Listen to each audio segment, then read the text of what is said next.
बिस्मिल्लाहिर्रहमानिर्रहीम। ये जो हालात पाकिस्तान के हैं, ये मौका साम्राज्यी ताकतों और उनके एजेंटों को ये मौका फ़राहम करते हैं कि वो ख़ास तौर पर ख़ामोशी से तालीम के निज़ाम को अपनी मर्ज़ी के मुताबिक बदल दें।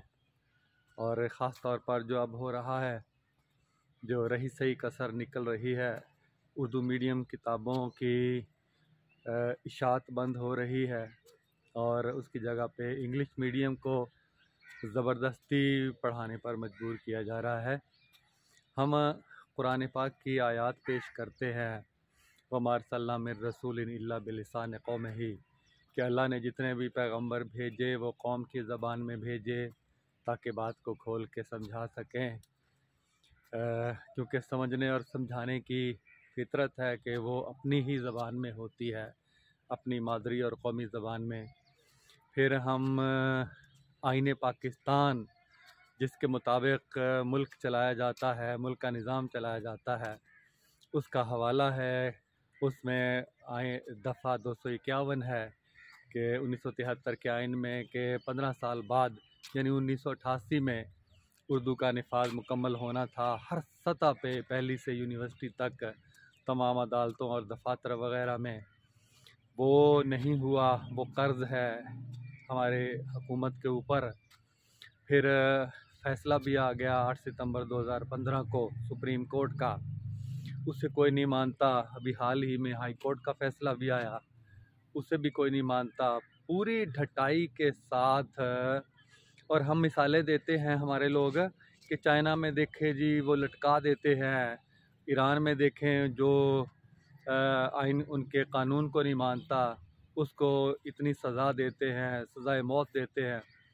कानून तो हमारे यहाँ भी ऐसा ही है, लेकिन मुल्क का निज़ाम जिस अशराफिया के पास है उसको गैर मुल्की साम्राज्य इमा पर वो यहाँ पर हुकूमत करते हैं और लोगों को ग़ुलाम बना के रखते हैं। तो अब जो कुछ हो रहा है, इसमें जितना भी आप मुल्क के कानून की, कुरान की, आइन की और सुप्रीम कोर्ट के, हाई कोर्ट के फ़ैसलों की दुहाई दें, लेकिन कोई सुनने वाला नहीं।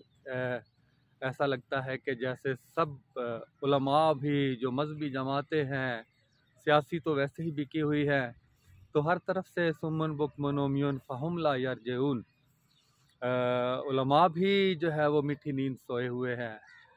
तो इस सूरत हाल में एक तरफ तो इनकलाब की तरफ या तो इशारा करती है या फिर हमारी मौत की तरफ इशारा करती है। तो इसमें से एक चीज़ हमने चुननी है कि इनकलाब जिद्दोजहद से आता है, कोशिश से आता है। इस ज़िमन में मैं एक बात चैलेंज के तौर पर करता हूँ, पहले भी करता रहा हूँ, कि जो कुछ साइंस कहते हैं कि उर्दू में नहीं पढ़ाई जा सकती, मैं कहता हूँ कि कोई शख्स तीसरी, चौथी, पाँचवीं, छठी, सातवीं, आठवीं किसी भी क्लास की साइंस का, जिन लोगों ने किताबें बनाई हैं वो वफाकी वजारत तालीम के हों या उन्होंने पॉलिसी बनाई है, निसाब बनाया है, तजवीज़ दी है कि निसाब इस तरह का होना चाहिए, जिनके नाम किताबों के ऊपर लिखे हैं, इनके सामने किताबें दी जाएं और इनसे कहा जाए कि हमारे आम लोगों को अंग्रेज़ी में किताब लिखी है और अंग्रेज़ी में पढ़ा के दिखाएं। 10 दफ़ा 20 दफ़ा ये पढ़ा लें, क्या हमारे बच्चे, आम बच्चे इनको समझेंगे? क़त्अन नहीं समझेंगे।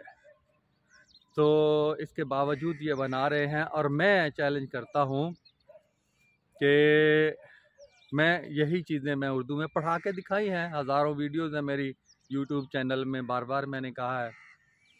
तो ये लोग अंग्रेज़ी में पढ़ा के दिखाएं। अगर ये पढ़ा के ना दिखा सकें, PTV पर नशर करें इनकी वीडियोज़। अगर ये पढ़ा के ना दिखा सकें तो फिर इनकी सज़ा सिर्फ़ और सिर्फ वही सज़ा दें जो आईने पाकिस्तान की दफ़ा 6 के अंदर लिखी हुई है। आइन तोड़ने की, आइन को की तशरीह गलत करने की, आइन को तोड़ मरोड़ कर पेश करने की, जो सज़ाए मौत लिखी हुई है वो इनको देनी चाहिए। और इसके मुकाबले में अगर मैं ना पढ़ा सकूं तो यही सज़ा मुझे देनी चाहिए।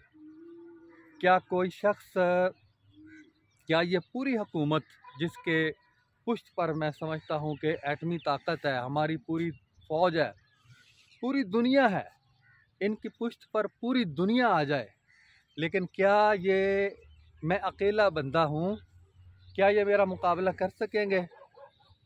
मुझे 100% यकीन है कि इस मुकाबले में दुनिया के अंदर एक शख्स पैदा ही नहीं हुआ, कहीं पे पैदा ही नहीं हुआ, ना पैदा होगा, ना माजी में पैदा हुआ है, ना अब पैदा हो रहा है, ना कहीं पैदा होगा जो इस मैदान में मेरा मुकाबला कर सके। तो एक शख्स इतना ताकतवर हो सकता है? उसूल, फितरत, उसूल के साथ आप टकराएंगे, फितरत के साथ आप टकराएंगे तो पाश पाश हो जाएंगे, आपके पल्ले कुछ नहीं रहेगा। तो बारे दिगर मैं अपने इस चैलेंज को दोहराता हूँ कि वो जिनके नाम किताबों के ऊपर लिखे हुए हैं, जिनके हाथों में पॉलिसियाँ हैं, वफाकी वजारत तालीम, सूबाई वजारत तालीम, पंजाब टेक्स्ट बुक बोर्ड, जो चारों सूबों के टेक्स्ट बुक बोर्ड, सबके लोग इकट्ठे कर लिए जाएं, यूनिवर्सिटी के प्रोफेसर जो बड़े बड़े चैम्पियन कहलाते हैं, उनसे कहें कि सिर्फ एक सबक साइंस का बुनियादी सतह का अंग्रेज़ी में पढ़ा के पीटीवी पर दूसरे चैनलों पर नशर कर दें और मैं उर्दू में पढ़ा के दिखाऊंगा, तो फैसला तो हो चुका है, इनमें से कोई शख्स ऐसा नहीं कर सकता। तो फिर जो कुछ ये कर रहे हैं उनके ख़िलाफ़ हमें नहीं उठना चाहिए, हमें कोशिश नहीं करनी चाहिए, हमें जिद्दोजहद नहीं करनी चाहिए। तो मैं यही अपील करता हूँ कि इंशाल्लाह ये एक आर्जी हैं, ये चीज़ें हैं जो जबरन नाफिज की जा रही हैं। हमारी कोशिश से वो वक्त अनकरीब आएगा जब आईने कुरान, आईने पाकिस्तान और फितरत के मुताबिक जो हमारा निसाब बनेगा हमारी कौमी ज़बान में, जिसके ज़रिए से पहली से लेकर मास्टर PhD तक और जिस तरह के दूसरी दुनिया ने तरक्की की है, हम भी उसी वक्त ही फिर दुनिया में सुपर ताकत के तौर पर उभर सकते हैं। उसके अलावा, इसके अलावा जो कुछ भी है वो हमारी मौत है और उसकी तरफ हम तेज़ी से जा रहे हैं।